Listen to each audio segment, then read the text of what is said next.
বটগাছটার নিচে দেখতেছি কবরস্থান, বটগাছটাকে ঘিরে অনেক কিছু হচ্ছে।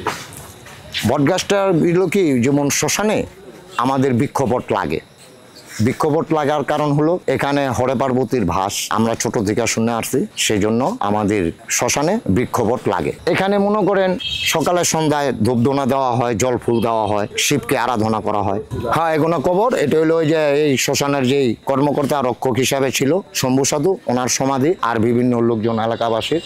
আচ্ছা, তাদেরকে দাহ না করে কবর দেওয়ার কোনো বিশেষ কারণ? যেমন দেখা গেছে কি, অনেকে বলে যে আমাকে দাহ করো না, আমাকে কবর দিয়ে দিও। আমাদের ভিতরে তো সমাধি বলা হয়, এই সমাধি করো। তাই শেষকৃত কাজের জন্য ওনাকে রাখা, বা এই সমাধি গুণা যেমন ইসলামিক কবর যেরকম ভাবে হয় ঠিক ওরকম ভাবেই। আর যারা নাকি ত্যাগী পুরুষ সন্ন্যাসী মানুষ, ওনাদেরকে বসায় মাটি দেওয়া হয়, পা দুটো ভেঙে এইভাবে জোড়াসন করে এইভাবে বসায় মাটি দেওয়া। আর এখানে মোম জ্বালানো হচ্ছে কেন? ওই যে এটা তো নিম গাছ, এখানে মনে করেন মা শীতলা তো সবাই জানে, মা নিম গাছে খুব ঠান্ডা। এখানে মনে করেন যে যার যার আলোকিত করার জন্য না, নিম গাছে প্রদীপ জ্বালানো ভালো সন্ধ্যায়, কারণ নিম গাছ খুব ভালো একটা গাছ।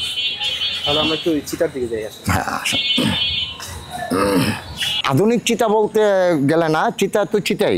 এখানে এই দেখতেছেন 6টা শিক, আর এই চিতাটা এইভাবে খড়ি দেওয়া হয় পাতালে করে, এভাবে এভাবে এভাবে মোটা নিচে নে 3টা গড়া মোটা দিতে হয়। দেওয়ার পর লম্বা খড়ি দিতে হয়, এইভাবে লম্বা করে দিয়ে আস্তে আস্তে উপরে সাজিয়ে তারপরে মনে করেন সাবদেহটাকে উপরে শোয়ে আগুন দিতে হয়। পরে মনে করেন মুখাগ্নি করার জন্য এই শোলা দিয়ে ঘুরে মুখাগ্নি করে তখন ওনার সৎকার করা হয়। 5 মণ 5.5 মণ খড়ি কিনে মনে করেন হয়তো কোনোটায় 2-4 পাশের বেশি হয়, বা কোনোটায় 2-4 পাশের থাকে, এরকম।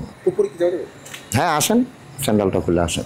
এই যে গতকালকে যে সময় সৎকারটা হয়েছে, এটা দেখতেছেন কলসি, এই যে এখানে ফুটা করে গেছে, এই যে কড়ি হর্তুকি দিতে হয়। যেমন এখানে কড়ি আছে আর হর্তুকি আছে, আর কিছু নেই। এটা হলো কি, যেমন দেখা গেছে পার হওয়ার জন্য কড়ি লাগে সত্য যুগে বলতো, তো এখন তার কড়ির চল নাই, সেই জন্য এই কড়ির উপরে কলসিটা বসায়া ওনাদেরকে প্রণাম ঠনাম করে চিতাকে ঠান্ডা রাখার জন্য জল পড়তে থাকে।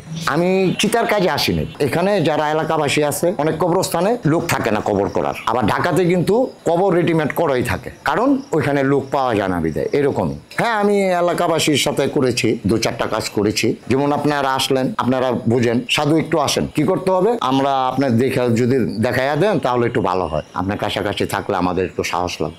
আমি তো যেমন আসছি এদের সাথে খেলার ছলে আর কি, যেরকম হয় ওইভাবে।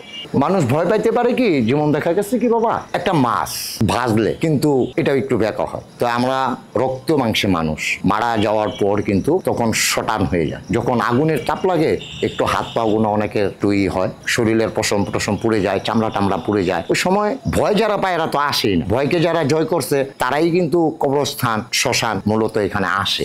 নাভিটা রক্ষা করতে হয়, কারণ হলো কি, যেমন পূর্বপুরুষ থেকে নিয়ম যেটা, এটাকে গঙ্গা লাভ করতে বলা হয়। যেমন অনেক ফিল্মে বা নাটকে দেখেছেন আপনারা, গঙ্গা লাভের জন্য নাভি বা মূলত একটু ভস্য নিয়ে গঙ্গায় ভাসিয়ে দেওয়া হয়, ওনাকে গঙ্গা লাভ করা বলা হয়। আর সেই জন্য এগুলো হলো কি, যাদের অর্থবিত্ত আছে, এগুলো না হলেও চলে। এটা হলো আর কি একটা মনের আবেগ, যে আমি গঙ্গাতে যাব, আমার অর্থবিত্ত আছে, আমি বাবা মার জন্য এগুলো গয়াতে গিয়ে পূর্বপুরুষের নামে পিণ্ড দেওয়া হয়। যেমন ইসলাম ধর্মে যারা হজ করতে যায়, যাদের অর্থবিত্ত আছে, ওইরকমই একটা কালচার। কঠিন সহজ না, যদি কারো কাজ জানা না থাকে সেটার জন্য অনেক কষ্টকর, অনেক কঠিন। আর যে অভ্যস্ত তার জন্য আমি মনে করি যে কাজটা কঠিন না।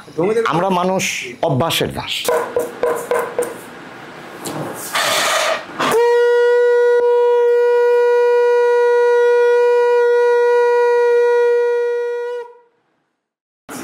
এখানে দেখা গেছে কি, কবর করার জন্য আমাদের এলাকা থেকে লোকজনে নিয়ে আসে না, ওই ঘরে রাখা আছে। এখানে খুন্তি আছে, শাবাল আছে, আর ঘরের মনে করেন কিছু ব্যবহার।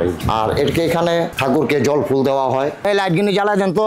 এখানে মোমবাতি জ্বালানো, আগরবাতি জ্বালানো হচ্ছে যার যার পিতামাতার উদ্দেশ্যে, পূর্বপুরুষের উদ্দেশ্যে আর কি, প্রদীপ জ্বালানো। তো এখন তো প্রদীপ পাওয়া যায় না, সেজন্য মোমবাতি আগরবাতি জ্বালায় প্রার্থনা করছে ঈশ্বরের কাছে, যাতে নাকি ওনার বাবা মার আত্মার শান্তি হয়।